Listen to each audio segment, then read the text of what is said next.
She walked into the courtroom wearing a simple dress, her hair pulled back in a neat bun, clutching a worn-out folder close to her chest. At first glance, she didn't look like much. Certainly not someone who would shake the entire room. The lawyers chuckled quietly, exchanging smug looks. The judge barely lifted his eyes. The audience whispering, some even laughing. After all, what could a quiet, unpolished woman possibly offer in a courtroom filled with professionals? She wasn't a lawyer. She didn't come with a fancy legal team, just a calm face and quiet confidence. They underestimated her badly. What they didn't know was that behind her soft voice and humble appearance was a mind that had spent countless nights poring over legal books, case files, and courtroom recordings. She wasn't here by accident. She was fighting for something deeply personal, and she had come prepared. When she began to speak, the tone of the room shifted. Her words were measured but sharp. Her points were clear, her logic undeniable. One by one, she dismantled the opposition's arguments with surprising ease, referencing laws and cases like a seasoned professional. The same people who had laughed moments ago were now sitting up silent, some visibly nervous. Who was this woman? How did she know so much? And what was the case that brought her here? As the courtroom watched in disbelief, she delivered a statement that would change everything. But just as it seemed she had the upper hand, something unexpected happened.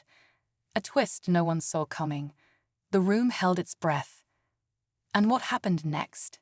You'll have to see for yourself. Her name was Maya. A single mother from a small town, she had no law degree, no formal education in the legal world. But what she did have was grit, and a reason that pushed her beyond fear. When her family's land was wrongly taken in a shady deal involving a powerful corporation, she had trusted the system to fix it. But months passed, and every lawyer she approached either turned her away or asked for more money than she could afford. The ones who did listen treated her like she didn't understand her own case. So she did what no one expected. She took matters into her own hands. Late nights after work, while her daughter slept, she studied. She read every legal document related to her case. She watched court hearings online, took notes, and slowly started to piece together the loopholes they used against her. And she didn't stop there. She found cases that mirrored hers and learned how they were won or lost. The more she learned, the clearer it became. She had a real chance if she was brave enough to face them. Now here she was, standing before a courtroom full of people who thought she didn't belong. The lawyer on the other side represented a multi-million-dollar company. He smiled when she first walked in, confident this would be over quickly.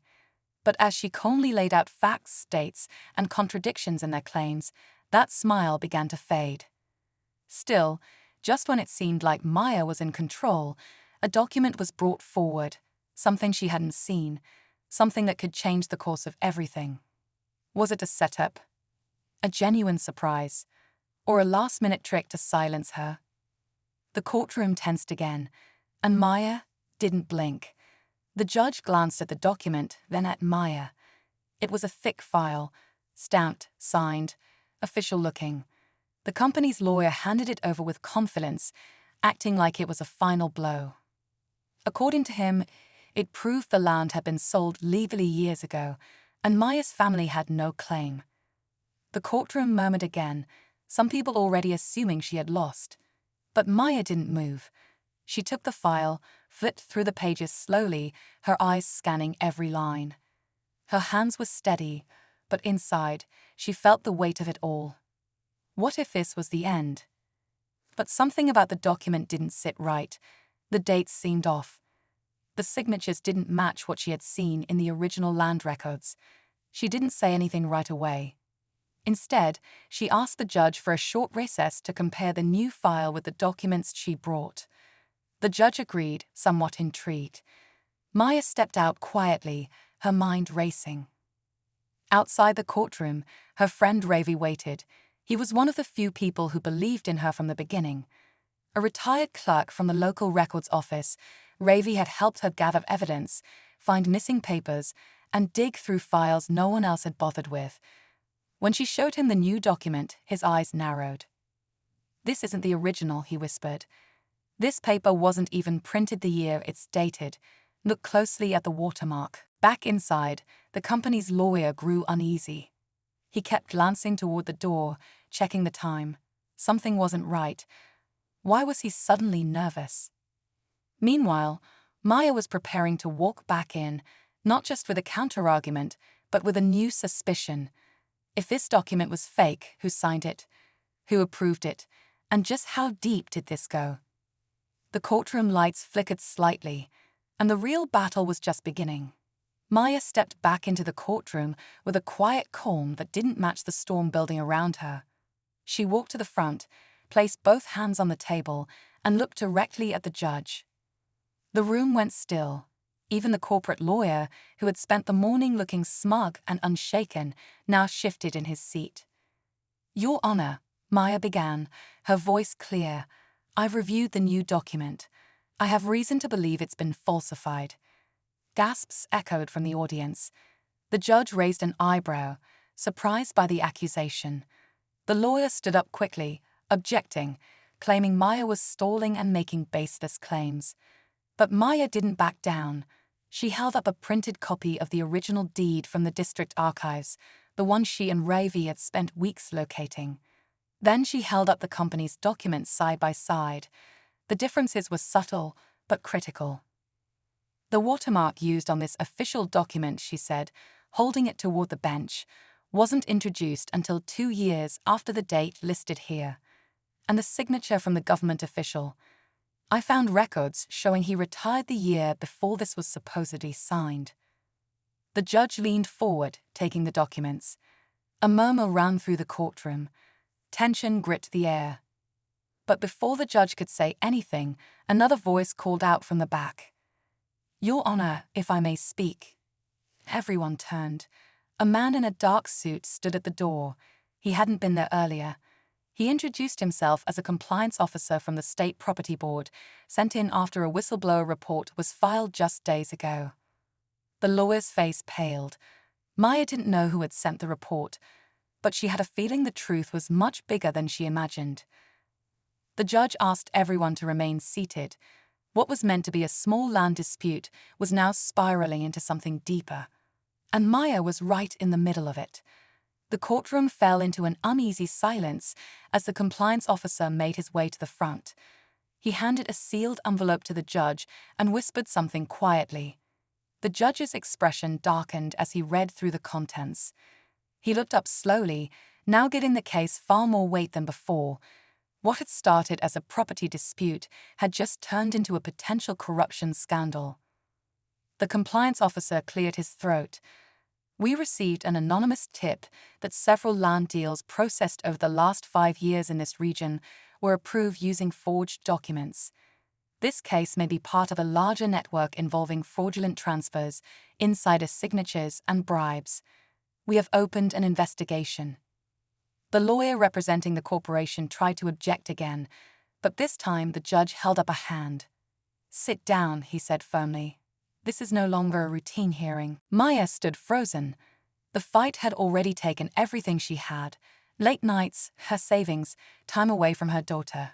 But now the stakes were much higher. She wasn't just fighting for her family's land anymore. She was standing at the edge of something far more dangerous, something that could involve powerful people with everything to lose. And then the second twist came. The judge turned the page in the file and looked directly at Maya. "There's a signed approval here from someone in your own district office, someone who also signed your original land documents. But this time, their signature appears on both sides of the case." Maya's heart dropped. It wasn't just the company. Someone she trusted may have helped cover it all up. Her eyes scanned the courtroom. Names, faces, years of paperwork, all circling back in her mind. The web was deeper than she ever imagined, and now she wasn't sure who was still on her side. Maya's breath caught in her throat as the judge mentioned the name of the official who had signed both documents. It was Mr. Deshmukh, the same government officer who had helped her file the original paperwork years ago, the one who had smiled kindly and told her, "Asterisk, don't worry, It's all in order. She had trusted him. He had seen her struggle. And now his name was on both sides of the case. The judge ordered an immediate review. The compliance officer pulled out more files, including financial records that showed multiple land transactions approved under Deshmukh's name, each one linked to properties now owned by the same company Maya was fighting. The room buzzed with tension. Reporters who had come just to cover a local odd case were now typing furiously, sensing something much bigger unfolding. But Maya didn't back down. She stood tall, steady, and handed over a final piece of evidence she had kept for last, a voice recording. It was taken months ago, during one of her many trips to the district office. A casual conversation, a voice, Deshmukh's, laughing and saying, "No one checks old land files, not unless they're looking for trouble." It wasn't a direct confession, but in the context of everything else, it was enough. The judge called for a recess, then returned with a decision. The court would freeze all activity on Maya's land. A criminal investigation into document fraud and official misconduct was now open. The company's lawyer packed up silently. Deshmukh was to be brought in for questioning. Maya had won the case, at least the one she came to fight. But just as the tension began to ease, the final twist landed. One of the compliance officers handed Maya a small envelope. "This came in from another whistleblower," he said quietly. Inside were documents related to a second property, this one registered under Maya's late father's name. A place she didn't even know existed. The land was bigger, the stakes were higher, and someone else had already claimed ownership.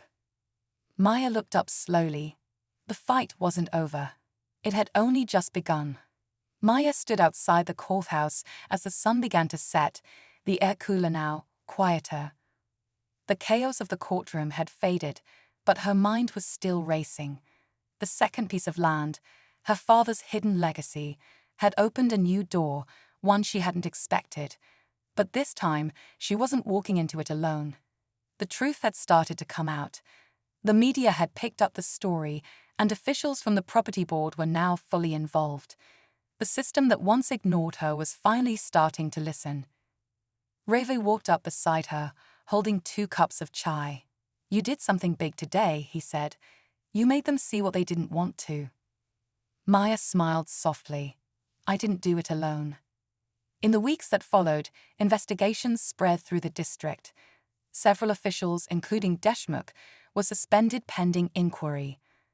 The forged documents were confirmed, and Maya's original land rights were reinstated by court order.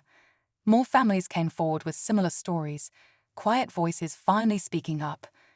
What began as one woman's fight had sparked a much-needed spotlight on property fraud and corruption. As for the newly discovered land, Maya chose to take her time. She wasn't rushing back into court. Instead, she focused on understanding her father's past, gathering all the details before stepping into another battle. If this land was meant to be hers, she would protect it just as fiercely. In the end, Maya didn't just win a case, she changed the narrative.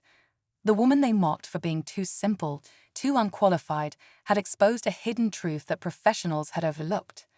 She reminded everyone watching that courage, persistence, and knowledge, no matter how quietly they arrive, can shake even the most powerful foundations.